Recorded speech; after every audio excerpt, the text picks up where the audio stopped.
E aí pessoal, tudo bem? A gente vai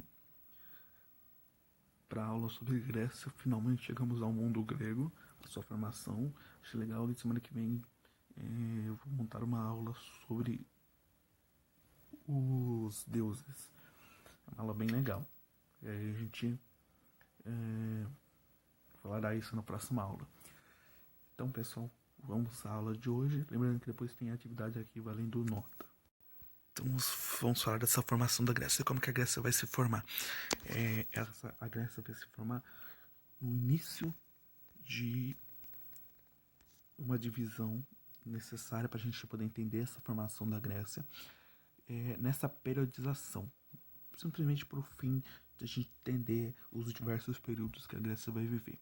O primeiro período, que é a sua formação, as primeiras pessoas que vão habitar essa região que vai se tornar a Grécia, é chamado de período pré-homérico. Porque quem é homérico?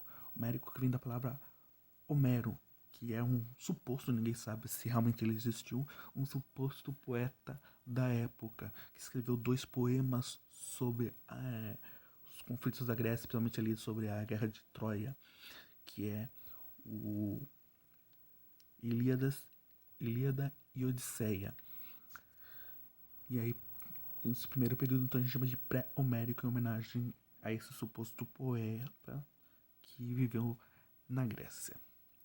Então, a sua ocupação na Península Balcânica, ali, região da Grécia, em que 4 povos vão habitar e vão formar a futura ilha de Creta e Micenas. E aí são os grupos aqueus, jônios, eólios e dórios que vão formar esse grupo que se tornará civilizações gregas de Creta e Micenas. Depois vem o período homérico, que é como falou ali, vai ser estudado nesse momento, que é a formação dos oicos. E a gente vai entender daqui a pouco quem são esses oicos. Aqui, ó, então vamos falar desses oicos que vão estar na nossa atividade. Oicos, comunidades e seus bens, casas, terras, animais com um grau de parentesco definido por um ancestral comum.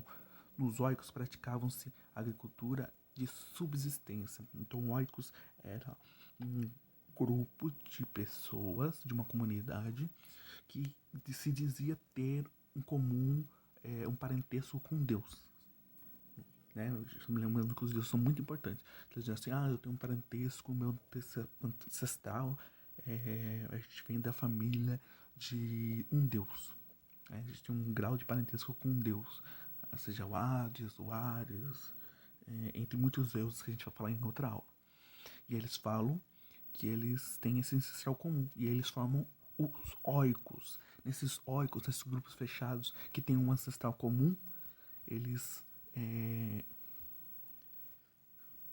sobreviviam da agricultura. Desenvolvimento dos oicos, aumento do poder dos líderes, nova centralização de poder político na figura de reis, mas com o apoio de uma assembleia de guerreiros e de outros familiares. Então esses oicos tinham, cada oico tinha um chefe de família, né? A pessoa que administrava, que cuidava. Então, como a gente vê aqui embaixo, a aristocracia, governo dos melhores, o chefe dos oicos. Então, eles que administram esses espaços. Depois a gente vai ter a formação de reis, assistentes de guerreiros aristocratas. O que vai acontecer? Um oico vai começar a atacar outro oico. Ou eles vão se unir, vão unificar os oicos, ou eles vão conquistar os oicos e vão formar um oico cada vez maior. E aí esse oico mudará de nome, deixará de ser oicos e formará cidade-estado. Ou seja, uma cidade com poder unificado, independente de outros territórios. Então, uma cidade independente. E aí, a análise da Ilíada, análise do resumo dos cantos de Ilíada, o poema épico atribuído a Homero. Lembrando que não se há certeza se Homero existiu ou não. No canto oitavo diz, os deuses retiram-se da batalha. Canto 2, Odisseu impede uma revolta e os gregos preparam-se para um ataque a Troia. Paris, um rei, desafia Menelau para um duelo, propondo decidir o destino da guerra. No canto 13, aliás, no canto 12, tirada grega até a naus. As naus. Aquiles chega aos portões de Troia. Então esse é só o trecho. E há uma pergunta em que eles fizeram, onde eles atribuíram uma alternativa. Qual alternativa não está correta? E a alternativa, só lembrando que a alternativa daqueles, né, que não está correta do exercício, que vai estar na nossa atividade, é aquela que diz que o Aquiles era o rei e que ele ia lutar, era o rei ao lado de Menelau, que vão, dizer assim, ser os principais da guerra. E não é, porque quem são os dois reis que se desafiam, que são os principais ali, é o Menelaus e o Paris, tá?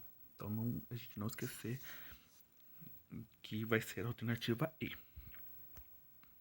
E aqui digite berço da civilização ocidental. Ou seja, quem é a civilização ocidental? Ou seja, quem que vai dar origem à civilização ocidental? Não uma origem apenas, uma origem humana, mas uma origem também de cultura. A cultura grega é muito importante. A cultura grega de formação de democracia, questão de arte, tudo ali vai se desenvolver em torno da cultura grega. Aula curta só para representar aquilo que eles falaram e a gente se fala na próxima aula.